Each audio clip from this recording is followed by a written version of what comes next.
Welcome to my channel. সামনেই জন্মাষ্টমী, তাই আপনাদের কাছে জন্মাষ্টমী স্পেশাল তালের বড়া বা তালের ফুলুরি রেসিপি নিয়ে চলে আসলাম। বর্ষাকালে সব ঘরে ঘরে একটা ম্যান্ডেটরি রেসিপি হলো তালের বড়া। তাহলে চলুন আমরা রেসিপিটি দেখে নিই। পুরো রান্নাটা মাই করেছে। দুটো বড় বড় তাল নিয়ে নিয়েছিল আর সেটা এইরকম মেঝের মধ্যে একটু মেরে মেরে নরম করে নিচ্ছিল। তারপরে উপরের বাকল দুটো ছাড়িয়ে নিয়েছে। এরপরে তালের চোকলাগুলো আস্তে আস্তে সব ছাড়িয়ে নিতে হবে। তাল ছাড়ানোর আর তাল বার করার পুরো প্রসেসটাই আপনাদের সাথে শেয়ার করব, একটু দেখতে থাকুন। সব চোকলা ছাড়ানো হয়ে গেছে। এরপর তালটাকে ভাগ করে নেব। তালটাকে ভাগ করলে দেখা যাবে তালটার 3টে আটি রয়েছে। প্রত্যেকটা আটিতেই হালকা জলের ছিটা দিয়ে এইভাবে হাতের সাহায্যে সব তালগুলোকে বের করে নিতে হবে। তারপর একটা ঝুড়ির সাহায্যে মা তালগুলোকে ভালো করে বের করে নিচ্ছে। প্রথমে এরকম হাতের সাহায্যে প্রত্যেকটা আটি থেকে তাল বার করে নিয়ে তারপর ঝুড়ি দিয়ে তালগুলোকে ছেঁকে নিতে হবে, যাতে তালের কোনো আঁশ ব্যাটারে না মেশে। তারপর একটা গ্লাস বা বাটির সাহায্যে প্রত্যেকটা আটি আরও ভালো করে ছেঁকে নিয়ে তার থেকে তালগুলো বের করে নিচ্ছে। এই যে দুটো তাল থেকে সব রস মা বার করে নিয়েছে। এরপর এই তাল রসটাকে ভালোভাবে জাল দিতে হবে, যাতে তাল বের করার সময় আমরা যে হালকা জল মিশিয়েছিলাম সেটা যেন সম্পূর্ণ টেনে যায়। তাল রসটা এরকম ফুটতে শুরু করলেই আমরা বুঝে যাব জাল দেওয়া হয়ে গেছে। এবার এটাকে নামিয়ে রাখবো।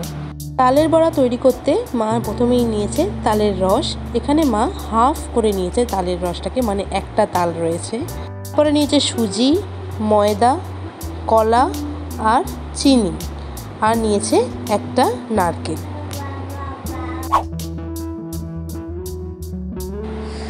মা এখানে নারকেলটা খুব মিহি করে কুড়িয়ে নিচ্ছে।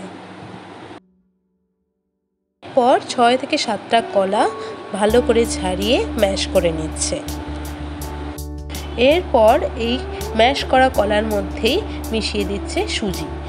এখানে মা 150 গ্রাম মতন সুজি ইউজ করেছে। সুজি আর কলাটা ভালো করে মাখানোর পর এর সাথে দিয়ে দিচ্ছে চিনি। চিনি এখানে 250 থেকে 300 গ্রাম মতন ইউজ করেছে। এইবার সব কিছু মাখানো হয়ে যাওয়ার পর এই মিশ্রণটা জাল দেওয়া তালের মধ্যে দিয়ে দিচ্ছে। একই সাথে দিয়ে দিচ্ছে নারকেল কোড়া। এরপর এর সাথে দিয়ে দিচ্ছে ময়দা। ময়দা এখানে 250 গ্রাম মতন মা দিয়েছে। সব কিছু খুব ভালো করে ফেটিয়ে নিতে হবে। আপনারা হাত দিয়েও করতে পারেন, চাইলে হ্যান্ড উইক্সও ইউজ করতে পারেন। আমার মা হাতেই কমফোর্টেবল ছিল, তাই হাত দিয়ে করেছে। এরপর এর সাথে 5-6টা এলাচ গুঁড়ো আর অল্প মৌরি মিশিয়ে দিয়েছে। ব্যাটার রেডি হয়ে যাওয়ার পর তেল গরম করতে বসিয়ে দিয়েছি। এরপর ব্যাটারটাকে হাত দিয়ে অল্প করে করে বড়ার মতন ছেড়ে দেব তেলের মধ্যে। তেল গরম হয়ে গেলে গ্যাসের ফ্লেমটাকে কমিয়ে সব বড়াগুলোকে এই রকমভাবে তেলের মধ্যে ছেড়ে আবার ফ্লেমটাকে বাড়িয়ে দেব ভালো করে ভাজা হওয়ার জন্য। উল্টে পাল্টে ব্রাউন করে ভেজে নিতে হবে। দেখতে হবে যাতে বেশি পুড়ে না যায়। এইভাবে সব তালের বড়াগুলোকে এবার ভেজে নেব। ব্যাস, গরম গরম ভাজতে থাকুন আর খেতে থাকুন। বছরে একবার বৃষ্টির সময় বাড়িতে তাল না এনে বড়া তৈরি করলে মনে হয় বর্ষাকালটাই অসম্পূর্ণ থেকে যায়। এছাড়াও ভগবান শ্রীকৃষ্ণের খুব পছন্দের খাবার হলো তাল, তাই জন্য জন্মাষ্টমীতে প্রতি বাড়িতে তালের বড়া বা তালের পায়েস করে দেওয়া হয়।